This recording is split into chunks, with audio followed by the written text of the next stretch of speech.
to everyone, and welcome to our second event in Ask Her's Count Women In to the 2021 election series. For those of you who don't know me, my name is Jillian Hines, and I'm the acting president of Ask Her. And I'm really honored to introduce tonight's session around hashtag surviving social media. Before I do that, I do want to do a land acknowledgement. So Ask Her strives to advance inclusive and equitable representation in municipal politics, and this considers each person, their connection to each other, and their connection to the land. And we endeavor to honor the land and its treaties, and we strive to strengthen our relationship with them. In this spirit, we acknowledge that we live, work, and stream on our traditional territories of the Blackfoot Confederacy, the Tsuut'ina, the Nakota, the Métis Nations, and all the people who make their home in Treaty 7. These are the original keepers of the land, and we thank them for hosting us tonight. Before I introduce our panel and give you a little hint of tonight's session, I want to say, wow, a lot has changed since the first event that we had in December. And this was really the before time when we could get together in person. And we had a fantastic opportunity to hear from 3 female city council members around their experiences and the opportunities and barriers that they faced in achieving an equal voice and representation on council. Since December, Ask Her, like so many of us on this call and so many other organizations, have had to shift in how we get together, how we engage, and how we create meaningful dialogue. And I'm very thankful for everyone to show the flexibility from our panelists, our moderator, and from everyone in the audience around how we can turn this call into a virtual event. And I really do believe it'll be as thought-provoking of a conversation as it would have been in person. So thank you all for that. I'm also really excited to announce that we've committed to relaunching our Prepare Her program virtually. If you haven't heard of the program, if you don't know what it is, please check it out at askheryyc.org. We actually have a lot of our first cohort on this call tonight. There are some fantastic women. Check out their bios, support the program, and these are women that are going to change politics and change, municipal, provincial, and federal. And so please support them and support us in some way. And the last administrative piece before I get to the introductions is just around engagement. We really do want to have as much engagement as we can virtually, and we'll use Zoom to try to help us do that. So at any time, if you do have a question or comment, you can write that in the Q&A feature at the bottom of your Zoom screen. You can do this anonymously, and so you can change your name to anonymous if that's what you prefer to do. And at any time, if you really like the question that's been asked, you can see the questions, you can upvote it using the thumbs up function. And that's just a signal to us to know that there's a lot of energy around that particular topic or question. And we are recording tonight's session. So if you want to go back and re-listen, if there was something that, is a really neat tidbit that you want to hear again, you'll be able to do so. And please feel free to share that with your networks, your friends and family. Now on to the main event. We know that it's crucial to support women candidates by raising awareness around gender representation in municipal politics. So how are we doing? And I'll share some stats with you that are specific to Calgary, but I hope resonate generally. So Calgary Council has never achieved gender balance. We have never elected a woman as mayor. Our current 15-member city council has just 3 women. And I think for me, the most sobering stat is in the last 5 elections, less than a quarter of our council members in Calgary were women. It is way past time to count women in, and that's what we're here tonight to talk about. The challenges for women in the political arena to be taken seriously by the media have remained with us and arguably can be amplified by social media. And so I'm so excited to hear what this amazing group of panelists has to say about sexism in mainstream media and in comments on social media. So I'd like to introduce who you see before you and just share some of the amazing experiences that we have on the table today. So first we have John Reimer, who served on city council starting in 1980 and was later elected mayor of Edmonton. We have Senator Paula Simons, who worked as an investigative journalist and columnist and is now a senator from Alberta. We have Emma May, who guided the office of the Premier of Alberta as executive director and has a fabulous fashion, go check out her clothing line, Sophie Grace. I'm just going to put a plug in there. And we have Meghan Potkins, who covers City Hall as a reporter for the Calgary Herald. And last but certainly not least, I'd like to introduce our moderator, Dr. Melanie Thomas. Melanie is an associate professor in political science at the University of Calgary and her research focuses on gender and political attitudes and behavior and political careers. She's a winner of the John McMennie Prize for her study investigating the political careers of Canada's female premiers. Her current projects are many and include an exploration of the effects of gender and psychological orientations to politics, and an exploration of public and elite opinion about the environment, the economy, and climate change. Melanee is a great supporter of Ask Her. Not only does she do panels and show up for these events, she's also a supporter and an expert on our Prepare Her program. And so Melanee, thank you so much for participating and supporting the organization. So without further ado, I'll turn it over to Melanee and she'll get things started for us. Thank you. Excellent, thanks Jillian. I would like to start with what I hope is a bit of a survey of some of the research findings that we have that can help people interpret or contextualize their experience, and also to bust some of the myths about what it's like to be a woman as a candidate, or some of the barriers that are actually holding women back. The first thing I want to focus on, though, is why it matters that women are actually at the table. So we've got some really interesting and innovative studies these days that are showing us that when you actually have more women present in decision-making capacities, either in small groups or in legislatures and things along those lines, it changes how people see women in terms of their influence. It changes the voice that they have, the amount of speaking time that are given to women compared to men. And it also changes the content that actually comes up at these decision-making bodies and the way that they talk about things like economic redistribution, generousness in terms of social policy, things along those lines. So we have more and more compelling evidence to say that women's presence really does matter and actually changes the substantive content and how things speak about particular issues. So that's the first thing that I think is really important. The second thing is, one of the biggest things that people say, or the reason why we don't have a lot of women in things like city council or provincial or federal legislatures, is that women are simply just less ambitious in politics. So they're just less interested in having a political career. And this is true. In one of the studies that I've conducted, only 2% of the women who responded said that they had ambition to have a job in elected public office. This is compared to 5% of men. And so for me, the big question is, do we really care about that 3 percentage point gap, or do we care that like super majorities, nearly everybody is saying, I might not want to do this for reasons. We didn't really get into those reasons, but I do think those estimates of ours are quite low. But even if it was 2% of all women, Calgary's got nearly 1.3 million people, and half of those women, half of those would be women, and 2% of them would be about 25,000 people. So even if you look at women's ambition at its absolute lowest level, I'm at the point where I have no patience for the idea that there aren't enough women to run. There are. They need to be found, they need to be recruited, they need to be supported and fostered, but they are certainly present to fill these offices several times over and over and over. One of the other things that's really important to note is that the barriers to women's election appears to be the same, regardless of what level of office we're looking at. So it's the same for federal elections as what it is for provincial elections, as what it is for municipal elections. And I know some folks like to say that local politics is more open or accepting to women, and we simply don't have evidence to show that that's true. What we do have evidence for is to show that the commute is a lot easier. And when we talk to women who are running for office or who have served in these kinds of roles, they'll say, well, especially in the States, they'll say, I chose that particular office because it was easy for me to get to. I didn't have to commute very hard to it compared to some other offices. And I think that's been overgeneralized for people to say that local is more open.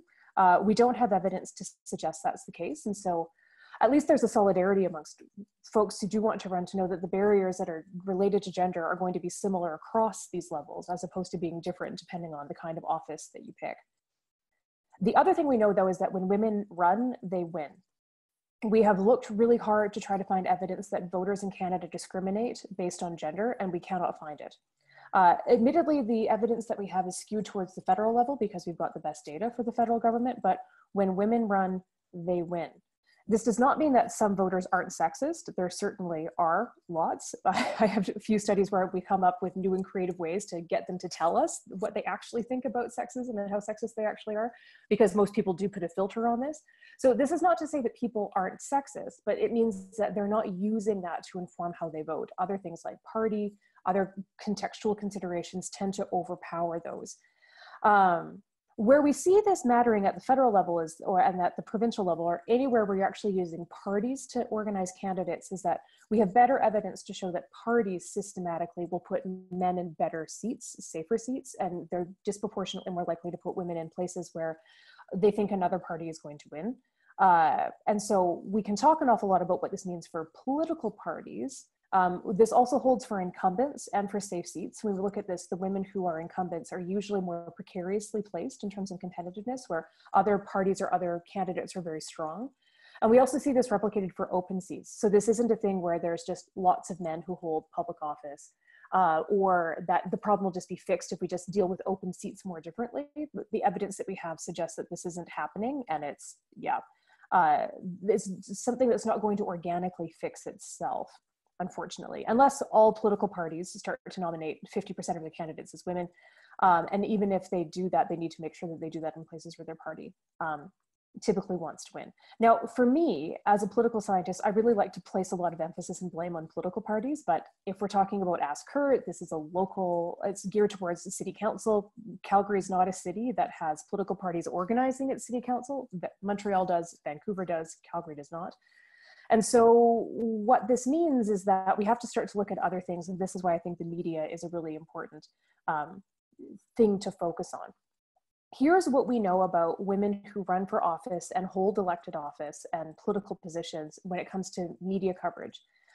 Sometimes they encounter what we call gendered coverage. That is, that their news about them is explicitly different for the women than what it is for men. But this is getting increasingly difficult to find. This makes sense. Most news is actually just about reporting what's happening. And so we would be more likely to see explicit gendering happening in things like political cartoons or opinion pieces, things along those lines. When we do see gendered coverage, what it looks like is more gendered terms used for women. So they just refer to women's genders more often than what they refer to men's. This makes sense if men are the gender that's seen as normal or more common, then women would be seen as atypical, so more gendering happens in that. Clothing and appearance, it rarely comes up, but it still does come up more often for women than what it does for men. What also comes up is character. So how we actually evaluate a politician's character, whether or not we think that they're a good person, if they're trustworthy, honest, things along those lines. Women, particularly if they're leading governments, so we looked at this for women in the Premier's office, they get more coverage of their character, but it's also more positive. So it's not necessarily a negative thing. It does fit with stereotypes about women being more warm and caring and trustworthy and sugar and spice and everything nice, but we actually don't think that this is something that has necessarily negative effects per se. What we also see that is a little bit more negative is when we look at coverage of competence. So whether or not you perceive that a politician is intelligent, can get the job done, things along those lines. Women tend to get really negative competence coverage, particularly when they're newly elected. And in particular, Rachel Notley had particularly negative competence coverage right when she got elected. But so did people like Kathleen Wynne, being selected and being Premier in a very different kind of context. For people who are candidates, though, there are two things that really do matter. One of them is race. So one of the few instances that we can find where candidates for, say, the House of Commons or for a provincial legislature actually get more negative coverage is when they are racialized women. So they're the candidates that are most likely to encounter news that is presented as negative. And race and ethnicity is also highlighted in news reports, even when they're not necessary. And so my colleagues that look at this will say that there's a strategic thing about whether or not candidates want to front load their race to preemptively get ahead of the news reporting, or if they are, if it's one of these things where they would be more reactive to the news doing this. I should point out that most of this work happens in the Greater Toronto area, and so I'm not picking on anybody in Calgary, but most of the study is coming out of places where you've got very racially diverse districts where it's majority non-white voters, and what that happens in those districts to those candidates as well. The other thing that matters is parental status. So most politicians in Canada are parents. This includes women, but women are still less likely to be parents than are men.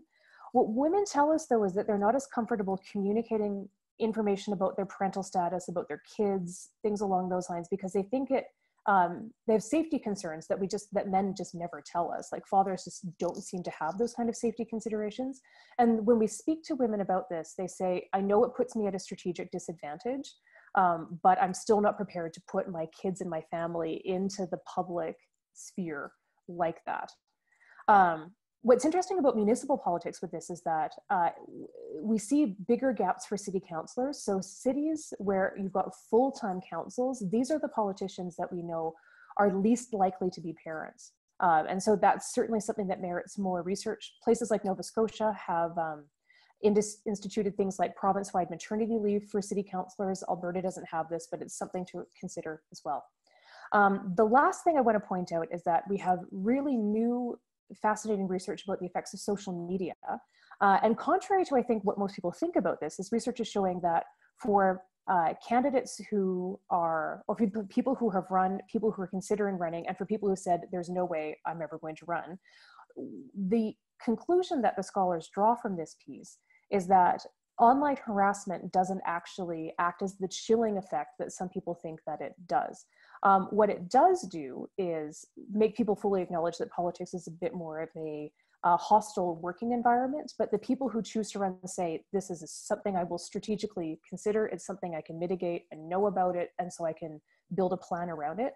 And so this is leading people who study these things to conclude that perhaps social media isn't the big negative thing, at least in terms of depressing women's candidacies, that we once might have thought. Okay, so hopefully that's ending on a bit of a good note. I don't know. I'm really good at bringing things down to like a really negative level with research, so look for that if I'm ever commenting on research as we proceed. What we've got next are a series of questions that we have sent out to our panelists. And so to remind the panelists, what we're going to do is I'll direct the question to you. You'll have a few minutes to answer it, and then we're hoping to move through them so that we can get to the broader Q&A from the audience as well.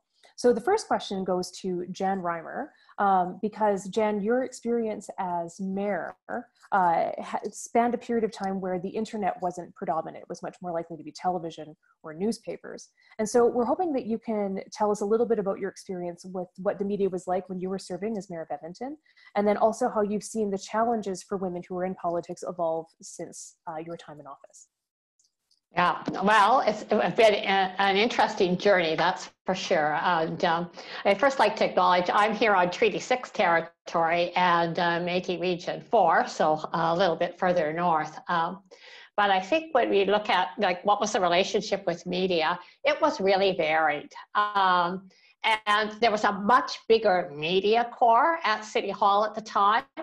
And so everybody was looking for a different angle sometimes, a different way of approaching things.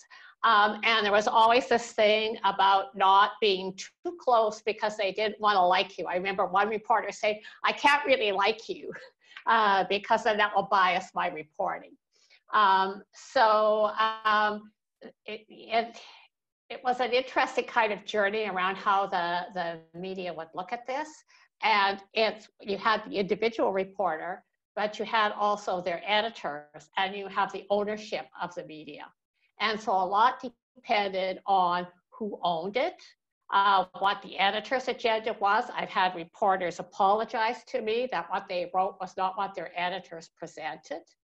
And so I think it's, you know, that media interaction really varied depending on the network, the individual, the editors, and how all of that played out. And that's the, you know, the traditional media. The other thing that I had, and I guess it would be kind of the, what you would call maybe Twitter and Facebook now, is billboards. And so I actually had these guys called the stick men, right? And they had their pictures of these mighty men in sticks coming after the female mayor. Right? So these were billboards. So you couldn't delete the tweet. You couldn't, you know, get rid of those followers, and your family saw it, everybody saw it, and it was there for a long time. So that was, I think, a different way that, you know, opponents would. Now you've got trolls, which would, I think, be the different thing. But then you had billboards and you had a stereotyping that went on. That was much more challenging. I really appreciated your comment about maybe social media isn't as bad as people think it is. And I think there's some truth in that, because you could also use it to get your voice across. And back when I was a mayor and on council, you didn't have another option to get your own story out there. You really depended on the traditional media sources to be able to communicate with your voters. And so if they decided they had a perception of you or wanted to say something about you, really, you had no recourse. I mean, you couldn't take out big ads in their newspaper, right? And all of that. So that was, I think, a bit of the challenge and a bit of the difference.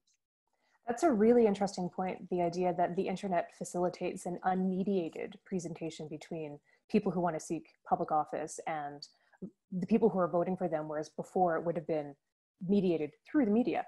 Now, our second question is for Senator Paula Simons. You've got this really unique perspective on women's experiences with the media and social media, both because you've worked in the media and then also because you're now appointed into the Canadian Senate. So given your experience, how have you seen things shift over time for women in politics?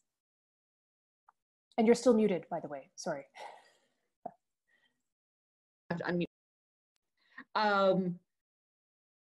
It's interesting what Jan said right off the top about there was much more robust coverage at City Hall in the 1980s and 1990s. Many different reporters reporting in many different ways.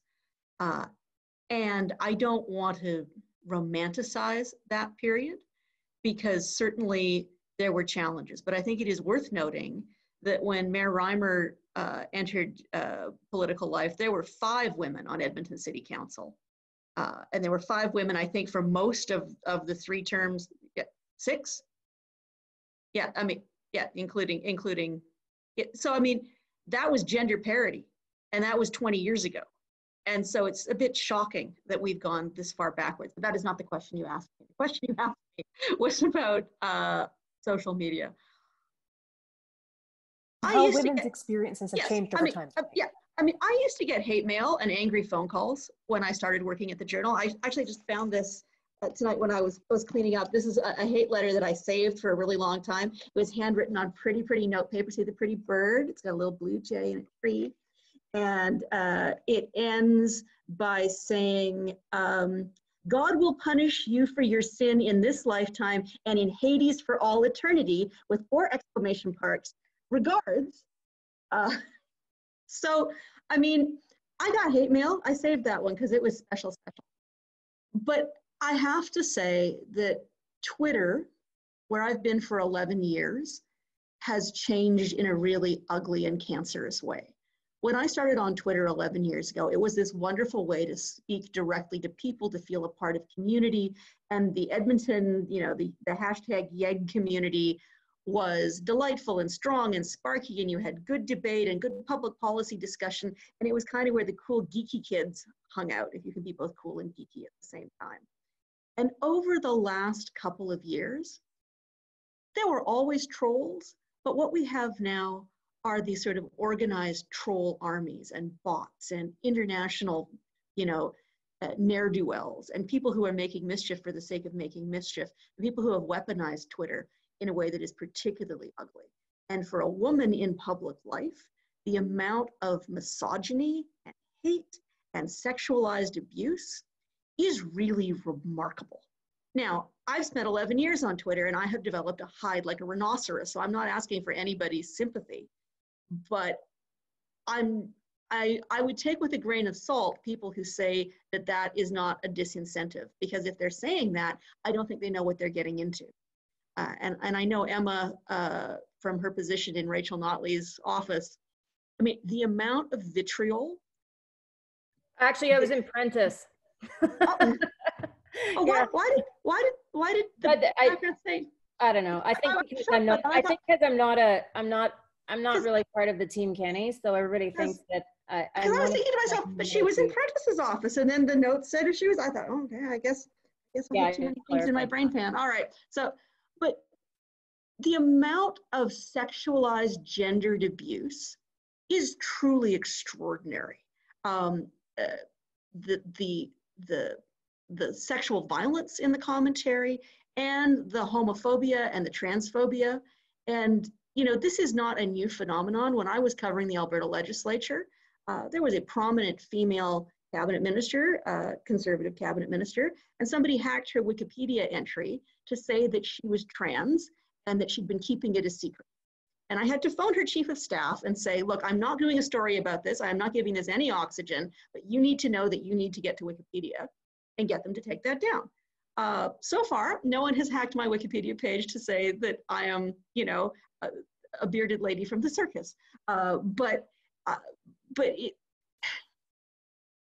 if I were to counsel somebody who's considering running for city council, a job where you are very front-facing, where you're dealing with the public all the time, I would absolutely say you have to be careful. You must never put a picture of your child online. You must never talk about your family life. Yeah. So the security concerns are absolutely real. Yeah. It's interesting that we can track too, because one of the questions that we get is how much of what, in particular, Rachel Notley, while she was premier, how much she got, how much of this was just because it was Rachel Notley and how much of it was related to something else. And we can track how it really is a Twitter change over time, specifically if you're looking at Twitter, where Jim Prentice got more than Alison Redford did, which means that suggests that there's something more structural that's going on as well. So I take that point well with the kind of counterpoint. So peer-reviewed research can say one thing, but experiences, like clearly we need to study this quite a lot more. Now, our next question, I want to switch over to Meghan Potkins, because you're currently reporting from City Hall for the Calgary Herald. And I know it can get kind of easy for us to say, to demonize the media. When I teach this to my gender and politics classes, the students will always present the media as this kind of like big baddie, which I don't think is actually fair at all. So from your perspective, somebody who's doing reporting, but then also seeing a lot of the Twitter and the social media as well, what's your experience been, and how would you counsel somebody who was thinking about running, say, for city council? Yeah, yes, I'm aware. I'm the villain in this often, right? The mainstream media, lamestream media, big corporate media, post media. You know, I do want to say the view from the newsroom before I get into quite the kind of the corporate view, but the view from the newsroom, you know, it's been some time now that that journalists that cover City Hall and the legislature are no longer just covering the meeting. We're not covering the briefings, the press conferences exclusively. Obviously, there's this digital virtual conversation that's going on, the debate all the time. And that has completely merged with the real politic, the debate in the chamber. And it's so much a part of my day now. My day could be completely sideswiped. I can be planning to cover this really critical, you know, zoning issue for Calgary, and you know, I'll be at this meeting, and suddenly, you know, the Justice Minister will call Mayor Nenshi, Trudeau's mayor, and that's my day. Like, there's the way social media has totally collided with you know, the debates that happen in our institutions is kind of astounding in many ways. Social media is also how I do my business, in terms of a lot of my sources come through that way. I hear all the time from people in my DMs about stories, about possible stories, about tips. I communicate with politicians that way often. The thing that I grapple with all the time is, you know, you can put a good spin on the idea that social channels are a way to get your side of things out. The way that I experience that, or the flip side of that, is often that people think that you can't trust the mainstream media, that you can't trust. There's a loss of trust. There's been, I think we all have seen this happen. You're probably watching it unfold right now on your social channels, in terms of the people that are very skeptical of COVID-19 coverage and expertise that's presented in the mainstream media. I experience that all the time covering City Hall. People routinely tell me, you know, I'm making things up, or you know, I'm in one camp or another, and I can't be trusted. Luckily, the one thing I would say that really does sort of discern the municipal Twitter sphere is that you have a significantly less strong contingent of rabid partisanship. It's a really complex ecosystem, and the one thing I would tell anybody considering dipping a toe in running for council is that you have to spend some time on that hashtag YYCCC or YEG CCC or whatever, or YEG CC. Like it's a complex ecosystem full of very interesting parties with very different motivations, and they're not all transparent. There's staffers working on Twitter that you don't know that they work for a politician. There's partisans from other levels of government that like to jump in once in a while and weigh in on issues. You have developers in all different forms that sometimes you think you're hearing from somebody with an opinion about urban architecture, and really you're hearing from a development firm. And then you have a small entry into the municipal sphere of third parties, groups that are now organizing. There's not a formal party structure at the municipal level, but there are third parties that are operating, groups like Save Calgary, the progressive group of independent business. There's slates. We've seen a little bit of slate activity at the municipal level, and that tends to bring in organized professional operatives at the municipal level, which is something that we don't have a huge history with at the municipal level in Calgary, but we're seeing. So for me, the thing that I feel like I'm grappling with all the time is that issue of trust. Mm-hmm. We've seen different council members really play on that in terms of this is a council that's really had, this particular city council in Calgary has had a lot of struggle with social media. And one of the big things is that came to a head just earlier this week with Councillor Farkas was his use of social media. And he's been, if you're a fan or no, he's a wily user of it. And he has, he goes on there quickly after votes and characterizes his vote, and I think has been effective at setting the narrative on a lot of things on council in ways that have upset his colleagues. And he has, Councillor Farkas is, I think, that way. A bit notorious for sure. And so it's a really good segue, which is, I'm sorry to interrupt, but it's a great segue to the question that we have for MMA, because what Councillor Farkas has been able to do is to build a very clear brand, so people kind of know what they're getting when they see him participating through the social media process. And so, Emma, our question for you is, speaking to that strategy, because you've got the strategic experience working in Premier Prentice's backrooms, the questions that we have for you are the kinds of strategic considerations that women should think of when they're trying to build their political brand, or how they want to message or manage themselves, and how that interacts with conventional media and then also social media. Well, I mean, when you think about it, brand is really this idea of everything. So it's everything from sort of your logo to your look to how you speak to how you present yourself, and it's tied up into, so it ends up sort of, it's not this one thing. Like, it's not like, oh, I'll pick a logo and that's what my brand is. Brand is expressed in everything that you say and do every time you do anything. So is your brand going to be light? Is it going to be, heavy? I think it's harder for women to be flippant, to be honest with you. I say that because I am flippant. And I feel like there's a seriousness sometimes that's expected of women in politics that I'm not sure is quite, that men are quite held to the same seriousness standard. There's sort of this, like, they want you to be the mommy figure.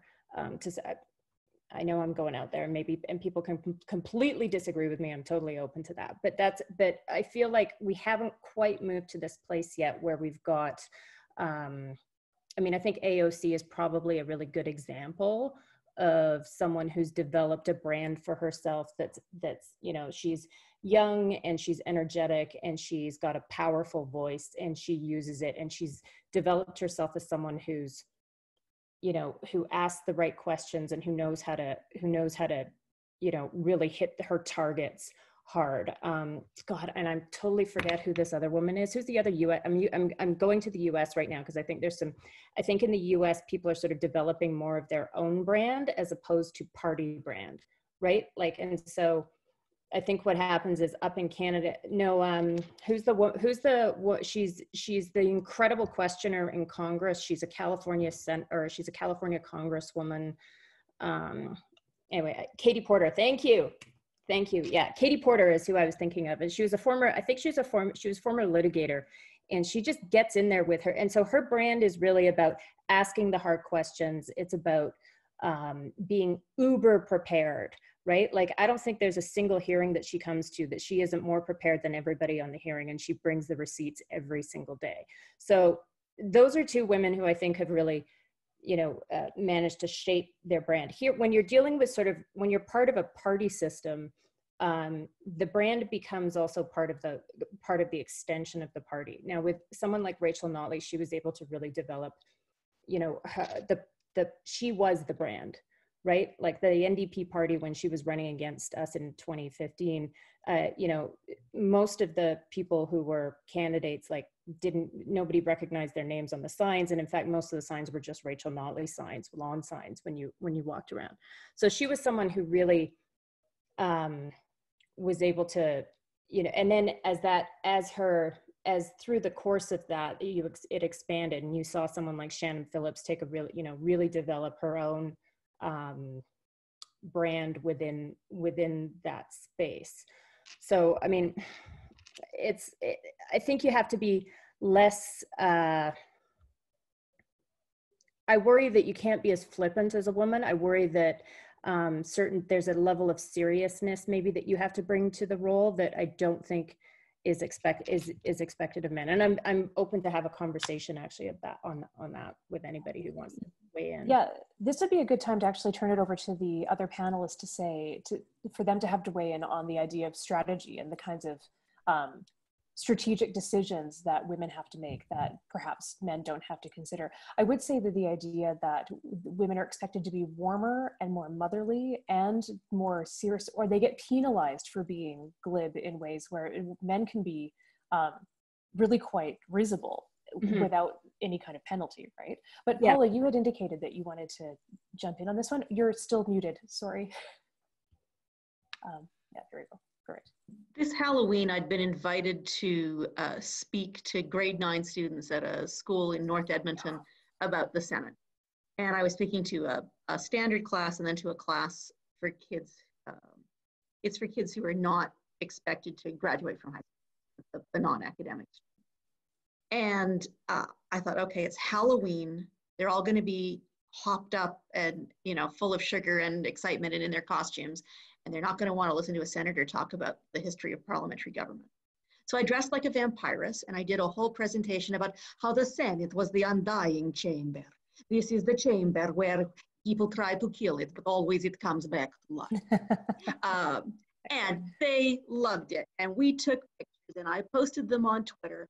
And people were very angry. Some people, particular people, he who shall not be named, was extremely angry about how could I be so frivolous at a time when Alberta, and it happened to be, I did not know this because I was in the school reading to children. I did not know that was the morning that Encana had announced that it was pulling out of Calgary. So I posted a picture of myself in costume with the kids saying, hey, it's Halloween and I'm here with the kids and I'm talking to them about the history of the Senate. And I turned my phone back on and there were dozens, threats, anger, the vitriol, because I had dared to do something frivolous at a time of high crisis, of which I had been unaware because I was, as I say, reading to children. So I'm not elected. I don't have to go back to the polls. I've been able to craft a bit of a persona for myself based in part on the persona I had as a newspaper columnist. But I think Emma is absolutely right. If there is that double standard that, yes, I'm expected to go and be a good senator and read to school children, but not enjoy it. Right. Jen, you indicated that you wanted to jump in. Oh, your mute is still on. Sorry, Jen. Okay. Yeah, I think much the same. I think women are really held to a higher standard. And, Paula says she's not an elected senator, but when you're elected, you've got to go back to the polls every 3 years. And you've got to raise the money to go to the polls to do that. And you are under, as a woman, that's certainly been my experience, way more scrutiny than men are. Like, men can screw up and it's, oh, he's just one of the guys. But a woman even pronounces a word wrong or gets her hair cut, maybe not in COVID times, but normally, you are really taken to task, and you're really, put into place, whether, back then it was with the media and editorials. I had columnists who would say, I had a dream that Reimer did this. So all of it was fake news, but that was their column.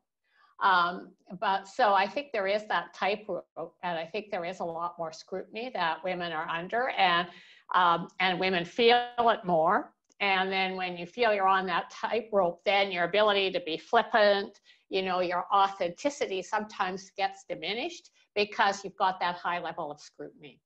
I mean, on the other hand, you had people like Charlotte Whitman, and maybe everybody here is too young to remember her, but she was the first female mayor of a major city in Canada, and her famous quote is, whatever women do, they must do twice as well to be considered half as good, and likely that's not difficult, but we're better, right?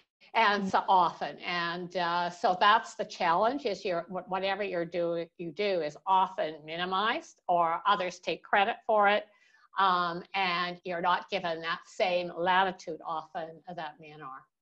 Yeah.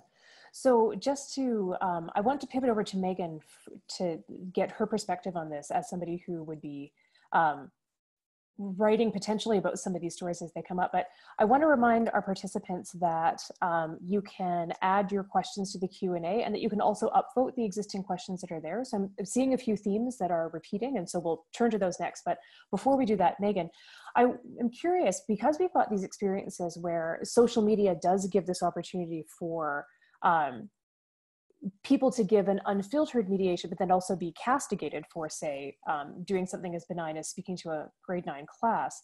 When do these things that happen on social media, like, when would you see the call to escalate them to actually putting them into regular news, that this becomes, as opposed to like the Twitter tempest in a teapot, that it actually becomes something that merits bigger and wider coverage, say? Yeah, this is this is something I literally ask myself every day.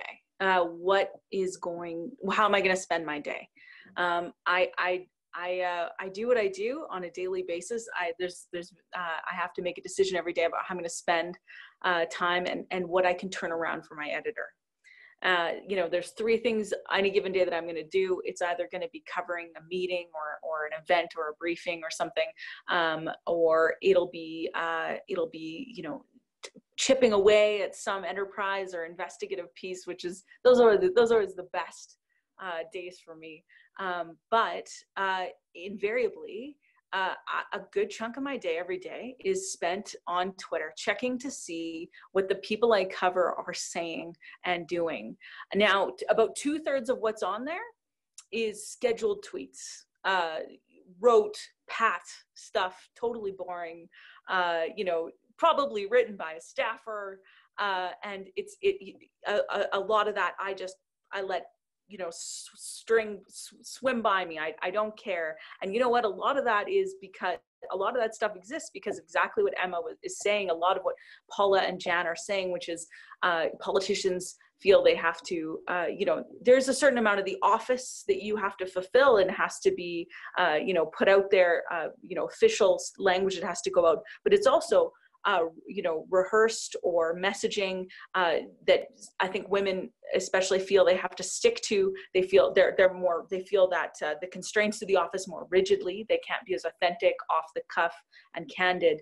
But guess what? That's what I'm most interested in when I see authentic, off the cuff, candid, unscripted, the kind of the back and forth, the exchanges that are unexpected.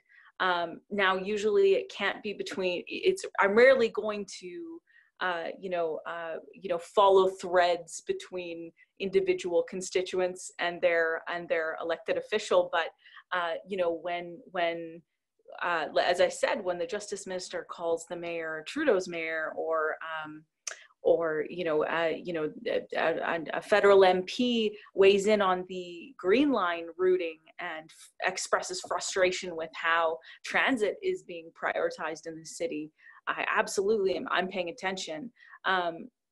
There is a certain amount of, it's not that I'm not interested in what regular people are tweeting their MPs or their MLAs or their council members. I do keep an eye on the ones that dip into the conversation, and you can see the ones that really relish it.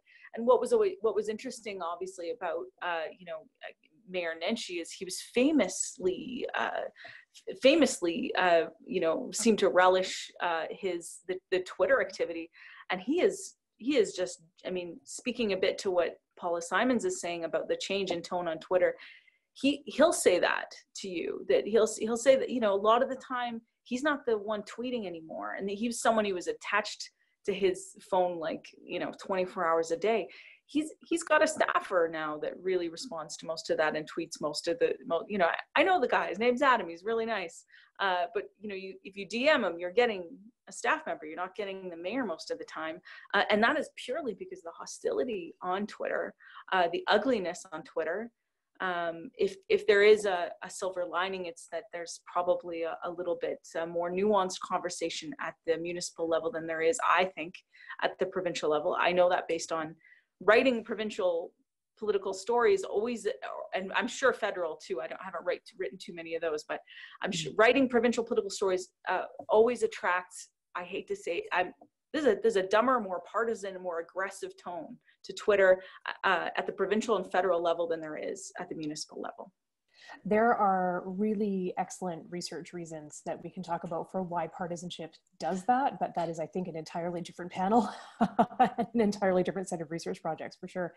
I want to move to some of the audience questions.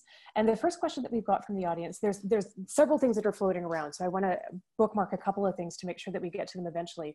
People are talking about security and safety, and they also want to talk about fundraising. But the first question that's come up is how to try to hold some of this more public-facing things accountable. So either through media accountability or in the social media side of things, when you get really gendered or explicitly sexist or misogynistic content. Now, the explicit misogynistic content is likely not going to be coming through conventional press. We know this from research, but what are some of the ways or the strategies that you have for that kind of accountability when you've got gendered reporting or gendered content that's coming through social media?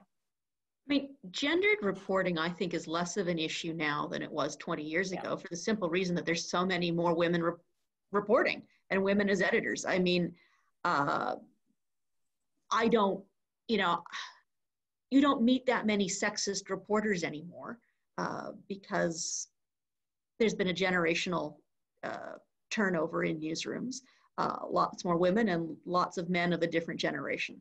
So, when it comes up, it's generally more subtle and sometimes harder to push back against because it's not as overt. So, I don't know that I have a strategy for dealing with that beyond reaching out to people personally and building relationships with journalists, which is always what I recommended when I was a journalist. And it's what I've continued to do now that I've crossed over onto the dark side. For social media, the block button, a woman who blocks someone is vilified for that. I very rarely block anybody unless I've blocked some American hate sites. I block the person who sends the cartoon of me in a Nazi gas chamber because my dad is Jewish. And of course, it's terribly funny. I've got curly hair and glasses. And so I should be, cooked in an oven. Him I blocked, but mostly I just hit the mute button, and the mute button is great. It's like when my little brother, used to tease me. If you just ignore it, it reduces your blood pressure immensely. So I want to actually ask the rest of the panel this, if they think that the block is as much of a problem as what Paula suggested. And the reason why I ask this is that I used to avoid blocking folks until I took a page from Katharine Hayhoe, who's a very famous climate scientist in the United States who gets a bunch of like really vitriolic stuff. And as an academic, she said that there's research that shows that your credibility as a scholar gets eroded if you let that stuff stay up there. And so this is one of the reasons why blocking is a bit more, potentially more of an option for us. And so I'm curious how you might translate that into the political context, if it's best to just stop at muting or if something like blocking is an option.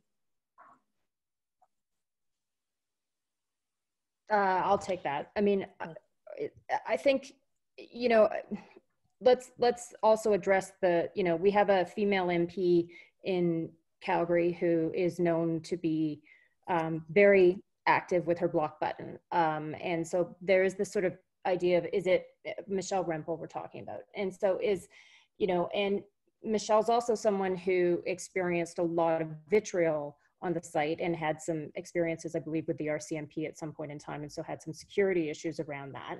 Then again, has this extended now to a point where she just blocks things that she just doesn't want to hear or engage in conversations that she doesn't want to hear. So I think we're, you know, there's lines here, and it's really hard to sort of define where that is. I think we have a sense now, you know, it's like they say about, you know, the Supreme Court and pornography, right? You know it when you see it. There's a bit of a, you can go too far with that to the point that you're almost muting yourself, right? I mean, she put stuff up there now and half the Twitter is like, I have no idea what she's talking about because I've been blocked for God knows what reason. On the other hand, you do need to take matters into your own hand and shut some of that other stuff down, because I think what happens, it also can, you know, if you're new in this space or you're getting used to it, it can impact your psyche. So, you know, there is a self-protection element a bit to what that looks like as well, right? If you hear too much of that or you see too much of that, you forget that actually, you know, Twitter and social and all these things, they are their own, as much as they define so much of the conversation, and you know, people like Meghan and everyone, you know, influencers who are paying attention to policy and who are really up on issues are in these spaces. In real life, you know, there's lots of people who aren't there. They have no idea what's going on. And, you know, lots of people in my own social circle have like, they're like, what is Twitter? I don't even, like, I wouldn't even know where to begin. And, you know, they're amazing, like, you know, CEOs of companies, and they're just like, fuck, don't even show me that. Like, I don't want to deal with it. So I think that's sorry, I want to say I think that's a really good point, because I think it's easy to infer that what happens on Twitter is actually what's happening everywhere, and this is decidedly not true. And so the next question I want to throw out to the panel is this idea of, how do you best find the balance between like your authentic self, things about your full life, and the sorts of things that you might want to display to the public, and the sorts of things that you might want to keep private as a candidate. So I know my research has talked about kids being a bit of a different dividing line for mothers versus fathers and things, but I'm curious to see what your perceptions are as well. And Jen, I've noticed that you've had your hand up a few times, so I might send this one over to you first. Yeah, because I really want to talk about the other piece too, but we can come back to that. But I think when you look at you know, how women need to portray themselves, I think there's always great pressure when you're in elected office to be something you're not. And all sorts of people are pushing you. The media will push you because they want certain answers to spin their story. Political parties will push you because they want you to say certain things. And you really have to be true to your values and yourself, and be able to look yourself in the mirror and know that you've walked with integrity. And there are enormous pressures on politicians sometimes, from political parties, from agencies, to do other things. In terms of the one thing about the children, like I had 2 kids when I was on council, so it was kind of an oddity back at that time, because women didn't have babies and bring them to council chambers. And the media headline when I was running for mayor was, could I be a mother or a mayor? It wasn't about my policies. But there is a stark difference. And I work now in the violence against women sector, and we have what's called a power and control wheel, which identifies you know, the different forms and shapes of which violence against women occurs. And one of them is about the use of children. And when we had a conversation in looking, because we tried to do a power and control wheel about women in politics and how that manifests itself to better understand it. And I was shocked by how the women who were mothers in that room that we were interviewing, all female politicians, talked about how their children had been targeted in one shape or another.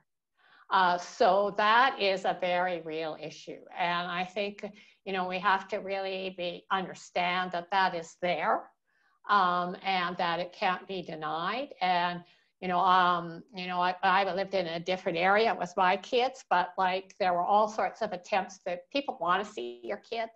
I had an instance where when I was first elected, they wanted to take pictures of my children in their classroom. And I said, no. They called my husband and said, oh yeah, they said he could, that your wife said it's okay. Will you give us permission? And then they arrive at the school. So women need to have really good boundaries, and they need to have a really good understanding with their school, with their partner, on how you want to protect your kids. But your kids didn't run for public office, and they shouldn't be public property. And there is that extra consideration about how do you guard their safety, their integrity, their ability to be their own people and not objects of this, belongings to a politician. And it takes a lot of work. Meghan, I'm curious what your thoughts are on that too. Like as a reporter, when would that kind of content about a politician be on site, and when would it be something that you would just be like, that's extraneous, I don't want to deal with it or integrate it as part of the news? Well, if we are talking about the municipal level, especially, I don't think that kind of scrutiny is typically on most council members, as in their personal life, their children, that kind of level of minutia. There's not a tremendous appetite for that level of detail on individual council members. I think the mayor experiences that. The speculation, the mayor's, his relationships, family, and personal life exists for every mayor. I think that scrutiny is there. There's curiosity about it and interest and discussion of it online. And the media in Canada, for the most part, doesn't engage in really, aggressive reporting on the personal lives of politicians. It's much more the convention that we separate those two things. That said, it exists. There is, and it's funny because there's arguments on both sides. When you see, I've had friends say, why such and such is, their personal situation, contradicts their politics, and that, you should point that out. Why doesn't the media do that? And that kind of thing. And it's very, I think we're conservative in Canada in terms of how we approach reporting on the personal lives of politicians. We don't do it the same way the Americans do, or the Brits. I have less experience with the continental or other international media, but the one thing I would say, though, when it comes to the personal side, at the municipal level for individual councillors, is a tremendous strain on them. It is a huge job. Council is a massive time sink. Meetings are for full-time council members, meetings are incredibly long. The days are incredibly long. And invariably, I think the burden really does fall harder on female council members who have family, who have children, who are in some cases, and this exists on our current council, taking care of elderly parents and children at the same time, and dashing away in between meetings to try to deliver a kid their band uniform in between committee meetings. And the time sink is significant. Those are 14, 16, sometimes 17-hour days at council, and they really are, the demand is massive. Yeah, it's not lost on me that the assumptions about unpaid labor carry into public life, where this is the idea that we don't, I think in most heterosexual contexts, we don't hold men to the same standard of childcare, elder care, house labor, all these other sorts of things. Emma, you had indicated that you wanted to speak to this one as well. Yeah, so when I reflect just even on my own personal experience, right? Like the idea of being a politician and being in office is something that it is an all-in job, right? Like this is something that is, you don't do this half-assed. You are there 24/7. It consumes your life. It is not something that is easy to find work-life balance in. And so I think it ties into it's just another one. I'm not sure that it's unique in that, or if it's another one of those jobs that's all in. If you are a surgeon, if you are a top litigator, if you are someone who's in, a CEO of a company, these are jobs where there is no 8 to 5. Like, so I was a young lawyer. I had my first baby at 28. And my husband's a corporate finance lawyer. And, so he was working from 6 a.m. till, 11 p.m. And I was working part-time law from 8 to 5, right? Like that's not a part-time job. That's still like a full-time job. But I was the one that picked the kid up or my daughter up from the kid. She's 19 now. But yeah, so I was the one who picked her up from school. And over time, I made the choice to, went into real estate because I couldn't do the billable hour anymore. I couldn't be the parent that I wanted to be and be in this all-in job. And, over the course of my career, time opened up for me as my kids got older and I was able to invest more in, my work and so there was a natural evolution to that. So I think it's just, it's one of those jobs that you are all in on and you can't do it half-assed. And so we have to solve the problem for women of, childcare, of the emotional labor, of all of those things. And we have to think of it, and maybe not necessarily as something that's terribly unique within the political realm, but it is something that for any high-performing woman is an issue.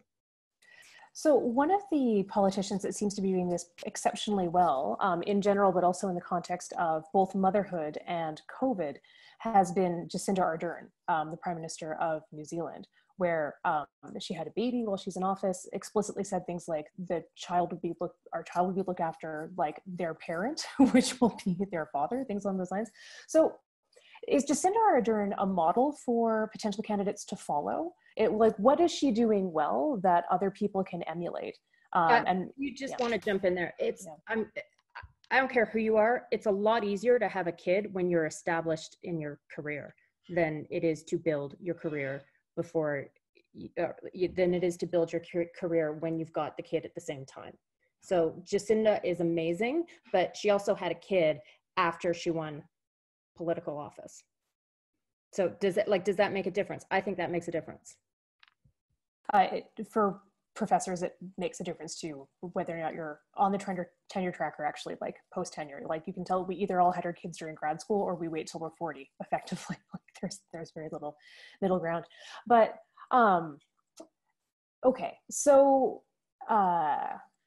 what about things like, I've lost the next question. Sorry about that. That's because I interrupted. Sorry. No, that's totally fine.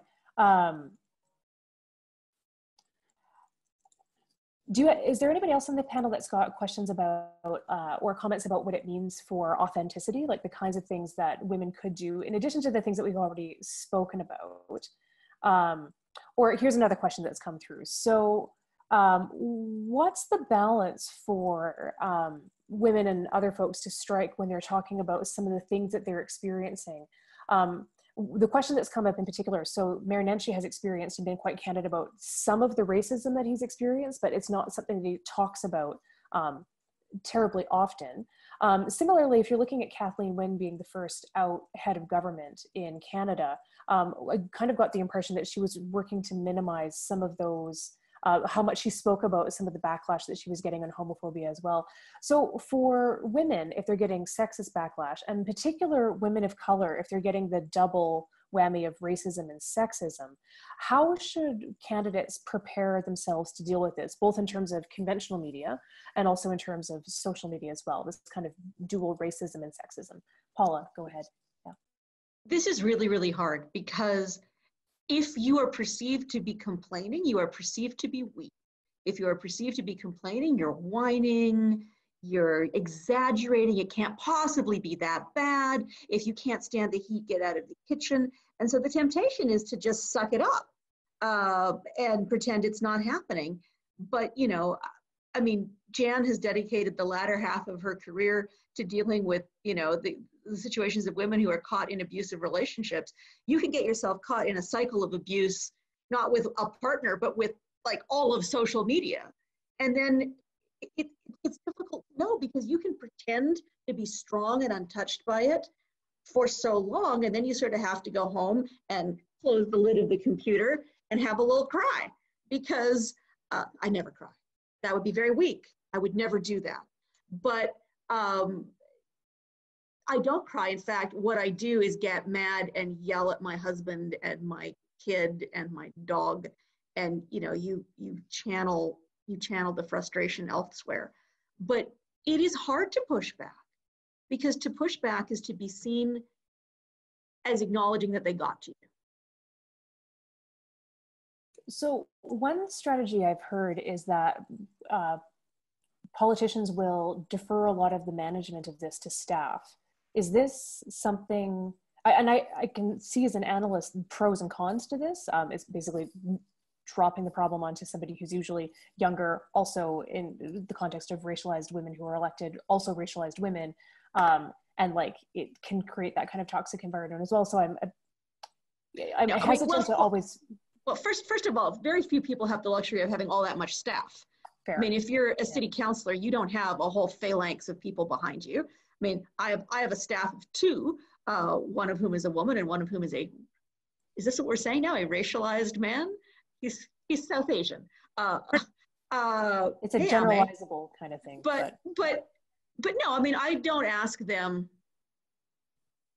During the worst of the C69 and C48 debate last year, Cynthia in my office got lots and lots and lots of very angry calls. One of the reasons I hired Cynthia to be the person in my office who is front facing is because I knew she could deal with that. I mean, that is one of her magic tricks, to be able to diffuse the anger of angry men on the phone. And she's very, very good at it. But it's not her job to fight my battles on social media. I would never ask a staffer. First of all, no staffer has control of my Twitter at all. That's always me. And you know, on my Facebook page, I'm the person who's moderating that. Those are my comments from me. I think, you know, if you're the Prime Minister or the Premier, then you have enough staff to be able to do those things for you. But if people are considering running for City Council and they think that they will have a staff like on the West Wing to answer their mail for them, they are going to be sadly disabused. So for the kind of last question, I think I want to send it to the panel, would be about building on this, the role for either building your campaign team, for how you develop your media strategy, or for members of the general public, or for supportive bystanders, how they can best support women, say running for city council or for running for other levels of office, when they see this kind of either problems in the media, or how they can just kind of generally use things like social media and conventional media to amplify those and support those candidates as they're coming forward.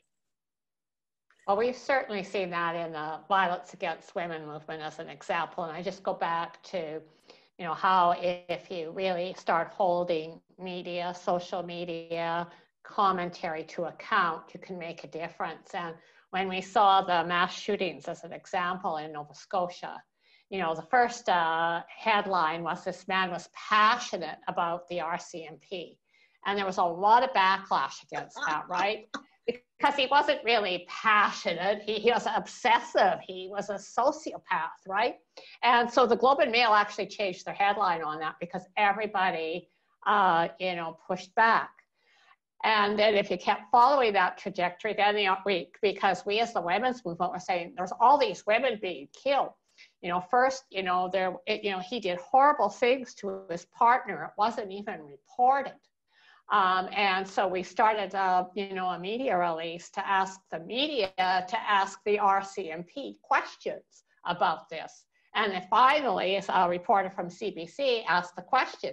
But then the answer from the RCMP was this woman was the catalyst of this attack, right? And so then you had to keep holding account and, using your voice to change the story so that it wasn't, the blame the victim, blame the woman, and getting the language and looking at this from the perspective of this is part of violence against women. But it's been an ongoing challenge, and I think the best way is to really, look at how we as women can use our voice to change the narrative, to call out those headlines, to call out what, the language that is being used in different ways, because I disagree with the comment that we're so much better. I think in some ways maybe we are, but I could find you a headline every day that's misogynistic. There's no question about it. It's very easy to do. So I think we've got to start challenging this every time we see it, and we need lots of women doing it, not just the poor candidate out there saying, oh, well, she can't stand the heat in the kitchen kind of idea. We all need to be raising this issue. So it sounds like a generalization that we could draw then is that it's easier for the bystanders to point out the obvious or to point out the problem. And that one way to support candidates would be to have people around that would be doing these sorts of things. Yes. Emma, yeah, go ahead. I think it's also important to sort of do a self-check on ourselves sometimes with candidates, regardless of what political party they are on. Are we as women also buying into some of the language around this, right? Like, are we ever part of the problem? Do we do a self-check on ourselves and say, why do I give a shit about her hair or makeup or, the way she's presenting herself in this thing? So, we're not only can we be part of the solution in terms of pointing it out, but I think being self-aware of, does that language, is it having an impact on my own perception that I haven't quite yet even acknowledged myself? Yeah, there's a lot of Regina George types in politics too. I mean, the illusion that there's some great, wonderful sisterhood of women who all lift each other up. Everybody should go watch Mean Girls before they run for office, because that's that's a good text to take. Though, to bring it together, the one thing I would note is that the Parliamentary Women's Caucus at the House of Commons was formed after the men in the Commons mocked the first woman who stood up to make a member statement about the seriousness of intimate partner violence. And so it was the other women who were around watching that in horror and pushing back against that not only created some different policy, but also led to, I think, one of the only institutions where we have cross-party cooperation, or one of the only bodies that we've got in the Canadian House of Commons anyway. It is because, like, taking the partisanship out of it does make City Council certainly a different and potentially more noisy, more difficult context to sort out, as Meghan had noted. I fear we are coming close to time, and so I want to thank each of our panelists for a really vibrant and exciting and thought-provoking discussion. I've learned a lot from all of your diverse experiences, and I hope the rest of the participants have as well. And I'll turn it over to Helen to wrap up for the last bit of the panel. Thank you. Perfect. Thanks, Melanee. I just wanted to say, on behalf of Ask Her, thank you so much to all of the panelists who've taken time out of your day to come in and participate in this fascinating conversation. Thank you, Melanee, for facilitating just a really, really engaging, informative, and inspiring conversation.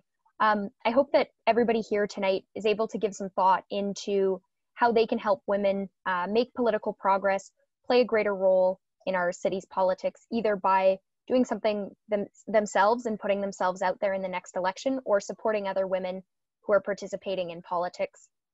I'd also just like to say we'd love to see all of you guys again at the future events that we're holding.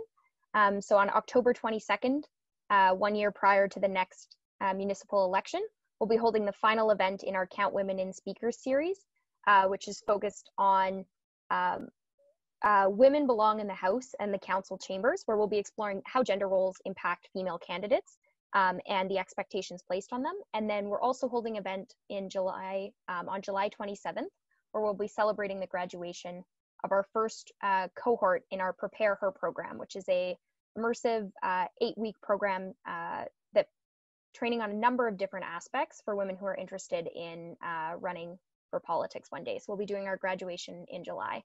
But thank you so much again for coming, and thanks again to our panelists and moderator for a truly, truly amazing and informative evening. Thanks.